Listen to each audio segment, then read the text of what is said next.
हम लोग सभी बिहारी होने के नाते सबको स्वास्थ्य की चिंता करनी पड़ती है। और यही चर्चा कर रही थी, ये मैं नहीं कहा, ये भारत सरकार का नीति आयोग है, उसके सर्वे में ह्यूमन डेवलपमेंट इंडेक्स एक कारक है, एक फैक्टर है बहुत बड़ा। ह्यूमन डेवलपमेंट इंडेक्स मतलब मानव विकास सूचकांक। इसमें दो विषय आते हैं, एक शिक्षा और दूसरा स्वास्थ्य। और शिक्षा और स्वास्थ्य बहुत महत्वपूर्ण विषय हैं। इन दोनों विषयों पर मैंने यानी मानव विकास सूचकांक के मामले में जो नीति आयोग का सर्वे है उसमें सबसे नीचे बिहार आज भी है। अब 20 वर्षों से शासन है और 20 वर्षों के बाद भी जिस प्रदेश का स्वास्थ्य और शिक्षा दोनों चौपट हो, सबसे नीचे हो, तो उस प्रदेश के स्वास्थ्य मंत्री कैसा कर सकते हैं और स्वास्थ्य मंत्री के बारे में क्या कल्पना कर सकते हैं लोग आसानी से समझी जा सकती है। दूसरे और फैक्टर आप देखेंगे, ये सिर्फ नीति आयोग के सर्वे नहीं, नीति आयोग के सर्वे में जब ह्यूमन डेवलपमेंट इंडेक्स की बात आती है तो बहुत सारे इतने फैक्टर हैं, इतने सब फैक्टर हैं, इतने चीजों को स्टडी करने के बाद, जैसे अब ईवेनो का जो है WHO का स्टैंडर्ड क्या है, 1000 व्यक्ति पर एक डॉक्टर, उसका जो स्टैंडर्ड है।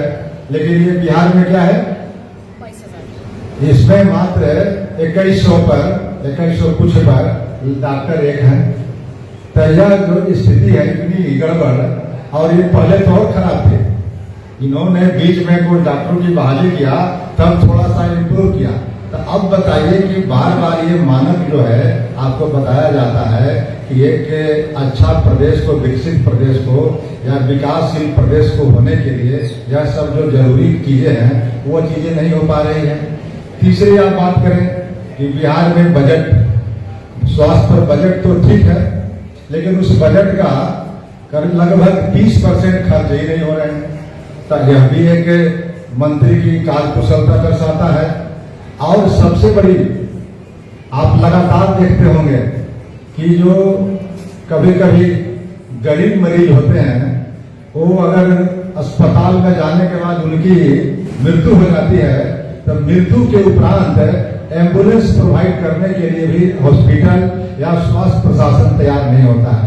कभी कभी लोग अपने कंधों पर टांग करके, कभी ठेला लेकर के या कभी और रिक्शा लेकर के वह डेड बॉडी को जिस तरह से उनके परिजन ले जाते हैं, वह देख करके सभ्य मानव का हृदय कांप उठता है कि आज बताइए कि आजादी के इतने वर्षों के बाद बिहार की स्वास्थ्य व्यवस्था ये है। उसके बाद अभी आपने सुना होगा NMCH में कि एक मरीज को पैर में चूहा काट लिया। तो जो लोग मरीज अस्पताल में भर्ती हो रहे हैं और अस्पताल की दुर्व्यवस्था इस तरह की है कि पैर में चूहा काट ले फिर जख्मी हो जाए, ये किस तरह की व्यवस्था है भाई। और सबसे उदाहरण बिना आपको कोरोना काल में स्वास्थ्य विभाग की जांच हो गई कि कोरोना काल में किस तरह की स्वास्थ्य व्यवस्था की थी, पोल खुल गई। NMCH में पानी भरा हुआ था, एक फ्लोर जो था पूरा पानी में जलमग्न था। स्वयं स्वास्थ्य मंत्री कई दिनों तक अपने घरों में बंद रहे थे और वो बाहर नहीं निकले थे कि क्या व्यवस्था है। मुख्यमंत्री भी बंद थे, स्वास्थ्य मंत्री भी अपने घरों में बंद थे। ये सब लोगों ने आपने देखा है। हम लोगों ने इस बात को लेकर उस समय सदन में भी सवाल किया था, बजट में इस चर्चा की थी बड़ी विस्तार से कि कोरोना काल में अगर ये बिहार के जो लोग डॉक्टर जिनको कहते हैं, जिनको तथा कथित कुछ लोग कहते हैं झूले छाप या कंपाउंडर हैं या गांव के लोग हैं जो कम डिग्री लेकर के जो प्रैक्टिस करते हैं, अगर वो नहीं होते, वो सामने नहीं आते, तो जो संख्या आज देख रहे हैं बाहर ये बिहार में मरने वालों की, इस संख्या का बहुत ज्यादा अंतर होता। उन लोगों ने सब घरों में जाकर के जान बचाई थी। तब कोरोना काल में आपने देख लिया, एक बार जांच हुई थी एम्बुलेंस की, तो एम्बुलेंस में जो जीवन रक्षक दवाएं होती है वो नदारद था। उसके बाद जो भी सुविधाएं होनी चाहिए एम्बुलेंस में वह सब नहीं था। इसके वजह से क्या हुआ था कि टेंडर जो है रद्द किया गया, फिर दूसरे को दिया गया। तो यानी हर जगह घोटाला है स्वास्थ्य विभाग में और इससे सब पूरा बिहार प्रभावित है। तो नर्सिंग की बात कर लें, डॉक्टर की बात कर लें या रेस्क्यू की बात कर लें, आप प्राथमिक स्वास्थ्य केंद्र में कहीं भी आप जाएं, उसकी जो मिनिमम आवश्यकता है वह वहां चीज नहीं है। डॉक्टर की पोस्टिंग है, डॉक्टर मिलेंगे नहीं, नर्स की पोस्टिंग है, मिलेंगे नहीं, सब लोग अपने अपने प्रैक्टिस में ये है। यहाँ तक कि एक तरफ बिहार सरकार मेडिकल कॉलेज खोलने का नाम पर अपना पीठ थपथपाती है, लेकिन नालंदा जिला का पावापुरी मेडिकल कॉलेज, नालंदा जिला से कोई साथी होंगे मनीष जी, आपका नालंदा जिला है, आप जा करके कभी अचानक पावापुरी में जाकर के देखें कि स्थिति क्या है, लगता है कि मेडिकल कॉलेज है। मैं भी गया था एक मरीज को लेकर के, देख करके मैं हैरान हो गया कि डॉक्टर सिर्फ कागज पर पोस्टेड है, व्यवहार में नहीं है। और इन सारे महकमा का जो कौन है सरगना, वो है स्वास्थ्य मंत्री श्री मंगल पांडे जी। तो मंगल पांडे जी बड़ी बड़ी बात कर रहे हैं और स्वास्थ्य की व्यवस्था भी देखने की जिम्मेदारी प्राथमिक रूप से उनके थी, उसकी चर्चा नहीं कर रहे हैं। तो जब स्वास्थ्य लोगों का ठीक नहीं होगा, शिक्षा ठीक नहीं होगा, तो फिर बिहार को विकसित प्रदेश बनाने की जो संकल्पना है वो कैसे साकार होगी। इसीलिए जितने भी कारक हैं, अभी जो बच्चे पैदा ले रहा है, उस बच्चे को जितना होना चाहिए, न्यूट्रिशन मिलना चाहिए, या उसके मदर को जब गर्भवती माँ है तो उनको जितना मिलना चाहिए उसका भी जाकर के आंकड़ा देखिए। तो इन सारे मामलों पर मल प्रैक्टिस जो है या मल न्यूट्रिशन जो है, वो सारे जितने फैक्टर है सब पर बिहार फिसली है। तो आप इस बिहार को, इस बिहार के स्वास्थ्य मंत्री को आप क्या कर सकते हैं। और वो बड़ी बड़ी बात है हमारे नेता आदरणीय प्रशांत किशोर जी पर। प्रशांत किशोर जी सिवान की यात्रा पर हैं, वो छपरा से उनकी यात्रा कल ही समाप्त हुई है और कल प्रवेश किए हैं सिवान में। सिवान में अगले 5 दिन तक रहेंगे और सिवान के ही स्वास्थ्य मंत्री जी हैं। तो सिवान की जब यात्रा पर प्रशांत किशोर जी हैं तो स्वाभाविक है प्रशांत किशोर जी से सवाल स्वास्थ्य के लोग करेंगे। तो जो लोगों ने, जो वहां के जनता ने सवाल उठाया प्रशांत ये मंगल पांडे जी पर, उसका वो जवाब दे रहे थे, लेकिन उस जवाब को इस रूप में लिए कि लगे कि मंगल पांडे जी कितने बड़े पुरोधा है कि इनके निर्देश पर, इनके डायरेक्शन पर प्रशांत किशोर जी काम करते रहे हैं भाजपा में। अरे भाई, भाजपा में उनका क्या कद था और नरेंद्र मोदी से नीचे वो बात करते थे क्या भाजपा के किसी नेता से? तो नरेंद्र मोदी जी उनसे लेते थे सलाह और मशविरा, और आज मंगल पांडे जी कह रहे हैं कि हमारे डायरेक्शन पर चलते थे प्रशांत किशोर जी। तो इस तरह से छोटी छोटी बातों का अभी भारतीय जनता पार्टी ने दबाव बनाया है कि मंगल पांडे जी चुनाव लड़े। अभी तक वे लोकतंत्र का मजाक उड़ाते हुए लगातार पिछले दरवाजे से आ रहे हैं। यहाँ तक कि मुख्यमंत्री जी भी, मैं मुख्यमंत्री जी नीतीश कुमार जी पर भी आरोप लगा रहा हूं कि आज लगभग 20 साल हो गए, लेकिन इस 20 वर्षों में एक भी चुनाव नहीं लड़ा इन्होंने। और वही हाल मंगल पांडे जी का है, एक भी विधानसभा का चुनाव नहीं। आप याद कीजिए जननायक कर्पूरी ठाकुर का, जब 77 में एमपी बन गए थे और मुख्यमंत्री बनने की बात आई तो उनसे कहा गया कि कौन सीट इनके लिए खाली करेगा, कैसे मुख्यमंत्री बनेंगे। तब एक सीट यही देवेंद्र प्रसाद यादव जो आज हमारे यहाँ जनसुराज में है, उन्होंने फुलपरास की सीट खाली की थी, वहां चुनाव हुआ था, तब चुनाव जीत करके कर्पूरी ठाकुर आए थे, तब बिहार का मुख्यमंत्री बने थे। तब बिहार लोकतंत्र की जननी रही है और आज उसी लोकतंत्र जेपी की अंगुली पकड़ के सीखने वाले राजनीति आज नीतीश कुमार जी चुनाव लड़ने बंद कर दिए। चुनाव क्यों लड़ता है कि जनता सर्वोपरि है इस जनतंत्र में। तो जनता के सामने जब वोट मांगने जाएंगे तब जनता जो है उनसे सवाल और जवाब मांगती है और हिसाब किताब करती है।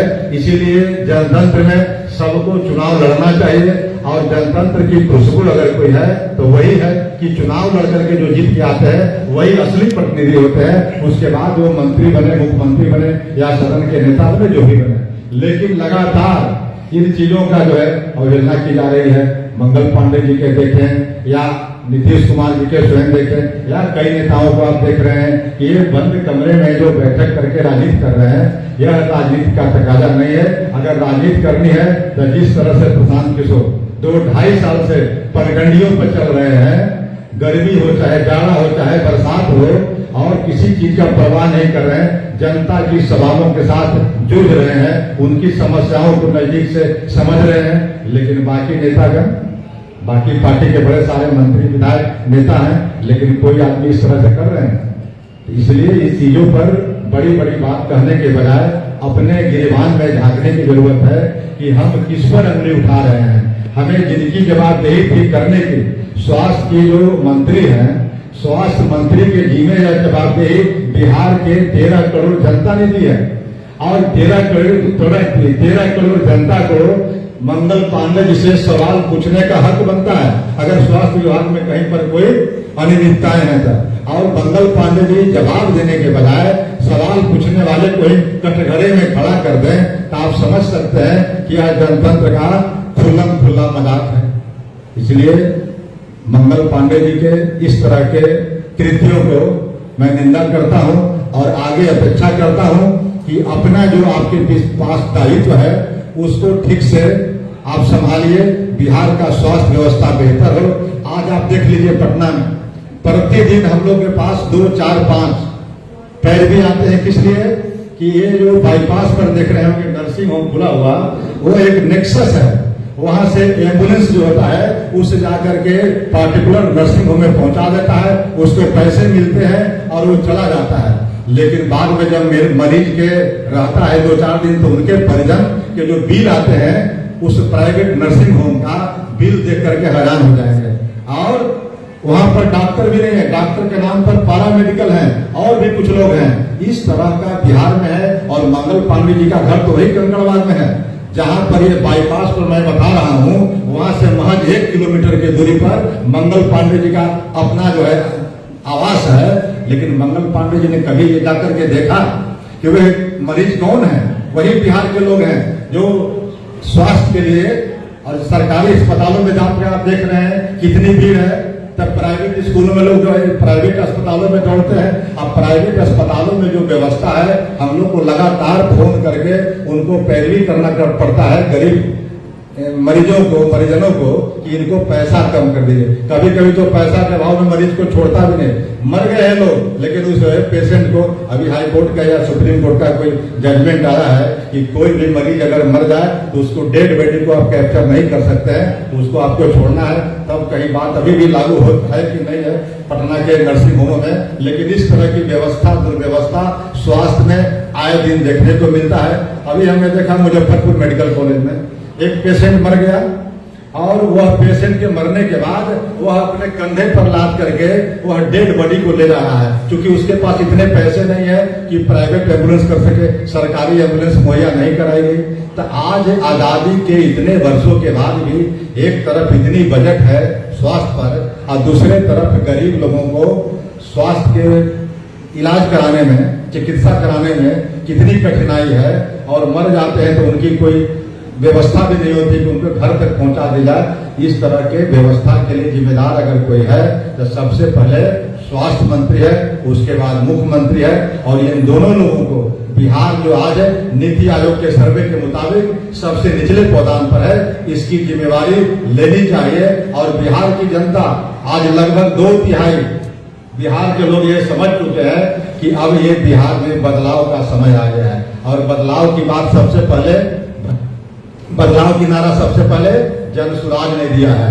इसलिए जन सुराज की बातों पर पब्लिक जब भीड़ लगा रही है, पब्लिक जब सवाल कर रही है, तो मंगल पांडे जी को पेट में दर्द हो रहा है, तब ये प्रशांत किशोर जी पर हमला कर रहे हैं। इसलिए इन सब बातों में कहीं कोई दम नहीं है। अगर दम है तो स्वास्थ्य व्यवस्था को सुधारे, कल हम लोग उनको सैल्यूट करेंगे। अगर बिहार की स्वास्थ्य दूसरे जगह की तरह हो जाए, आज बिहार से मरीज दिल्ली क्यों जाते हैं? कभी आपने दिल्ली में देखा एम्स में कि तमिलनाडु से, कर्नाटक से और केरल से मरीज आते हो, लेकिन बिहार में से इसमें कोई व्यक्ति, कोई पत्रकार बंधु दिल्ली में एम्स में जाकर के देख लीजिए कि अगर बिहार से मरीज एम्स में नहीं जाए तो शायद एम्स में जगह खाली रह जाए। क्यों भाई? अगर बिहार में चिकित्सा की व्यवस्था बेहतर होती तो फिर यहाँ से क्यों जाते? कुछ दिनों देखा दिल्ली में केजरीवाल जब मुख्यमंत्री थे तो उस समय दिल्ली में उन्होंने व्यवस्था किया था स्वास्थ्य के, तो उस स्वास्थ्य की व्यवस्था में सबसे अधिक बिहारी ही पहुंच रहे थे। तो आखिर स्वास्थ्य की व्यवस्था अगर बेहतर होती बिहार में तो बिहार से लोगों को दिल्ली जाने की जरूरत नहीं पड़ती। तो इसलिए स्वास्थ्य के मामले में, शिक्षा के मामले में और अन्य कई मामले में, लेकिन स्वास्थ्य पर ही आज हम लोगों ने बात को केंद्रित रखा है। इसलिए आप लोगों से अनुरोध है कि अगर कोई सवाल होंगे, हम तीनों में से किसी से आप पूछेंगे और हम लोग उसका संभव तक जवाब देंगे। अच्छा, क्या मंगल पांडे को आप चुनौती दे रहे हैं कि विधानसभा चुनाव लड़े हो सिवान से? दीजिए ये चुनौती नहीं है, ये अपेक्षा है। जो हम लोग लोकतंत्र की धरती पर जी रहे हैं और लोकतंत्र का तकाजा है कि जो व्यक्ति एक आध बार लड़ करके आ जाए तब पता चल जाएगा उनको कि हम कितने बड़े मंत्री हैं।